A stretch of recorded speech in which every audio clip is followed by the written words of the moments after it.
there's always areas in any town where there's wealth that's concentrated. And we're going by the Governor's Club here. This is in Brentwood, Tennessee. Let me back up. A lot of the professional football players, the baseball players, the country music stars all live over here.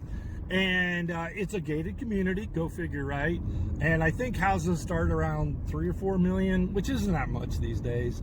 But you can concentrate on doing those, and you'll see more Porsches and all kinds of cars coming out of here than anywhere else. So, and if you can concentrate on those areas within your own city, where the people and the business owners all congregate. And you have a ton of business owners here. You've got, there's hedge funds that have moved down here because of the tax purposes. Basically, Tennessee is sucking up all of the blue state companies that are smart enough to leave and don't want to get taxed out of business. And in that, for personal income tax in Tennessee, there isn't any. They're super business friendly down here. And so this is for more of a local end business and enterprise.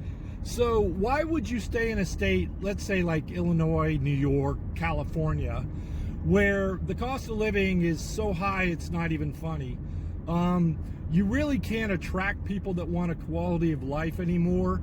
I mean, there's still people that move to California, but God, you got to have your head examined. I was out there for a couple of years, and I saw it going downhill into the shitter, as it were, 20 years ago. And no one with that has common sense, or very few people that have common sense and want a good quality of life, that and aren't exposed to crime every day, really want to live out there anymore, or in any of the blue states. And so that's why the red states are going to surge. It's kind of like a balloon. Even if the economy slows down, which I think it's going to drastically, the people that haven't left the blue states yet are going to keep filling up the red state. That's why Florida is still booming. You know, I lived down there for over a decade, and it was I thought it was too crowded back in the day, but God, it's like 3x. But they're getting rid of property tax, and they treat businesses like a gift and not a pariah, or like something that they have to milk dry, or like a out of control vampire, not like a smart vampire that just drinks a little bit. They're literally running businesses out of state, and the only ones that are left are the ones that pretty much have bought into or own the politicians that are left there anymore. It's just kind of nuts. So any hoodle, there's always a big puddles of big fish. You don't have to go in the ocean. There's always a big fish in small ponds, and you're better off trying to compete in there and actually own your market. For instance, if anyone owned, let's say, if we divided Nashville, Tennessee up into 4 different quadrants, if you owned 10 or 15% of that market in any of those quadrants, you're a multi-million dollar business. And yet everybody, wants to go elsewhere. They don't pay attention to what's going on locally, and it's just kind of crazy. So any hoodle, not that we don't take businesses from outside of the state.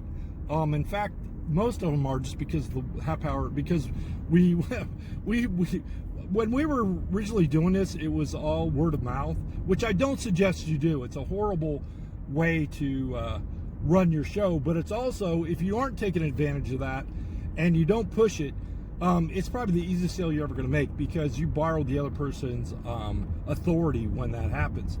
And I'm kind of rolling all over the place here. I'm going to put this back in the holder.